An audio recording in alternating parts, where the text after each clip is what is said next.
What good, YouTube? And welcome to the house. Dimension Force has been up on the Konami webpage for just a little bit now, and with that, people have been hitting me up going, John, where's the early bird specials? John, I know I need this pendulum. And with that, I want a couple of notes before you just dive in. I like to wait until an entire OCG set is revealed before just going after something as sealed product. With that, you could be considering the singles in the future rather than, yeah, it's definitely gonna be this rarity. Remember Scrap Raptor. Second off, there's an upped MSRP to this set at $420 blaze it per pack about, and you have a better than average spread. You have the Predaplants, you have the Therions recently shown off, and people are theorizing those a mile a minute. You also do have Pendulums with the second coming of Electromite.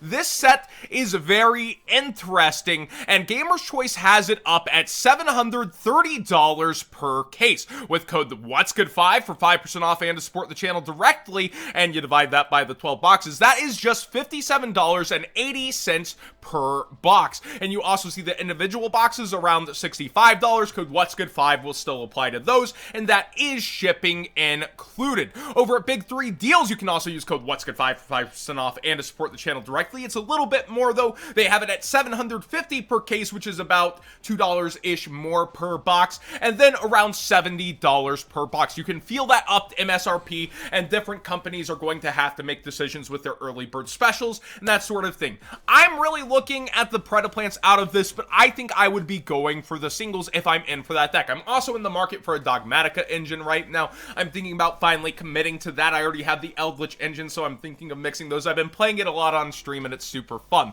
All points aside, I think there's a lot of directions you could go, but wait for the reveals, in my opinion. But if your mind is made up, you gotta have it. It's up on Gamer's Choice with the best deal right now. Code WhatsGood5 for 5% off and to support the channel directly. Time Thieves have a little bit of a jump here with Time Thief Adjuster. I will say that it's quite common for a set to be about a year out, and Ghost from the Past is headed there. Remember April, and we see Time Thief Adjuster. I do think that Time Thieves are a really cool deck slash engine, and you can mix it in a lot of places, but there's still some copies available cheap before it spikes up to that $4 market price. You have sellers trying to undercut each other.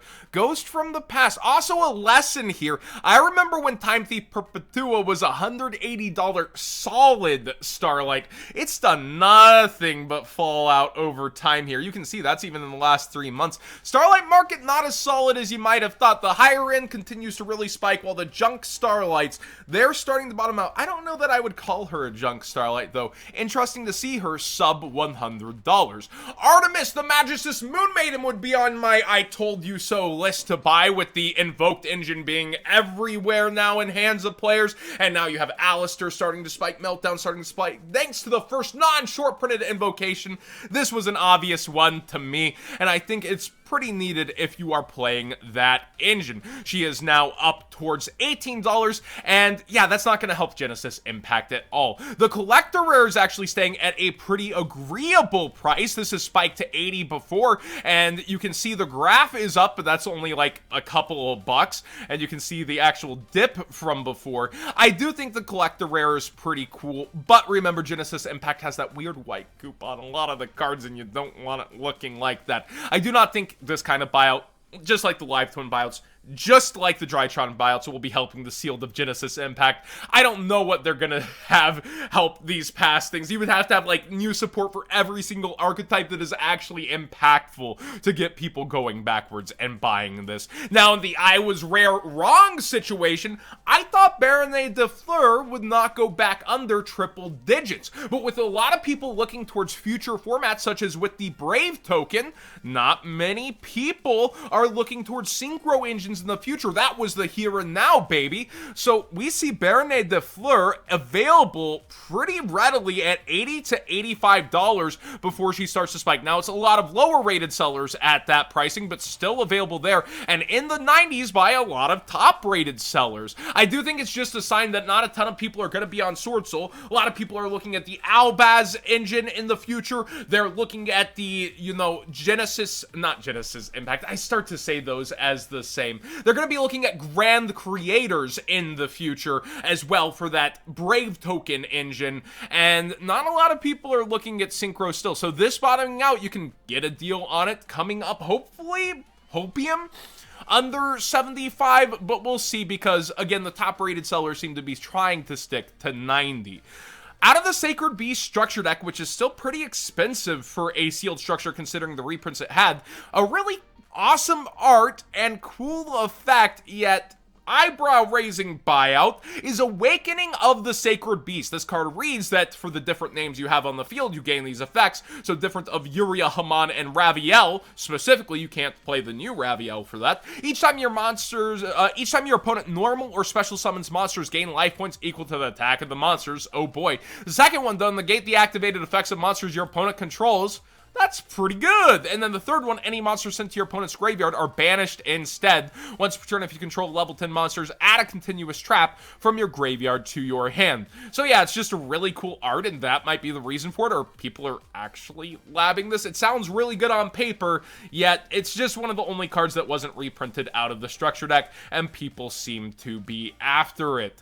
Doom Kaiser, as well as Revive King Hades, got buyouts with the zombie hype, and I'm actually looking at first editions now. Unlims are still pretty available around that $10 mark, but first editions got bought out for good old Hades here, the zombie version. And Doom Kaiser, we pointed out a lot of its versions got bought out before. It is also on that zombie list of people getting hyped for new zombie support in the future.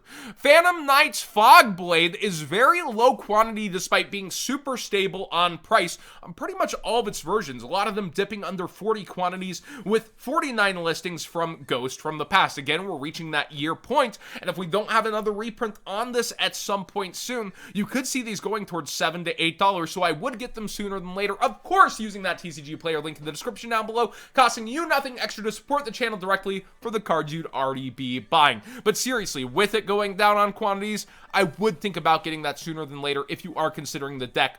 Like $12 for your playset, you absolutely should have access to that card.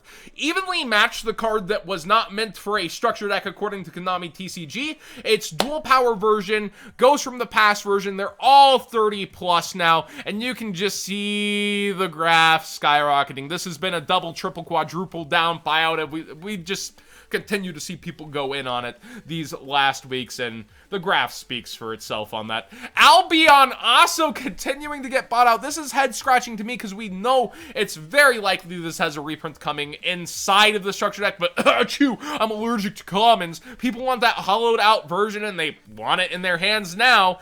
Spending up to $20 for it, and the sales rates really are up there on this card. Wild to see that some people are spending all the way towards $25 for it, but I'm in my own dilemma with that we'll talk about in a second. Marincess Wave is getting bought out on both ultra rares. This was brought to my attention on the live stream, I want to say Friday or Sunday, and with that, I feel like Marincess, they're going to have their reprints, right, in the Duelist Pack. I would think this would be one of the cards reprinted within the Duelist Pack, but we don't have that set list.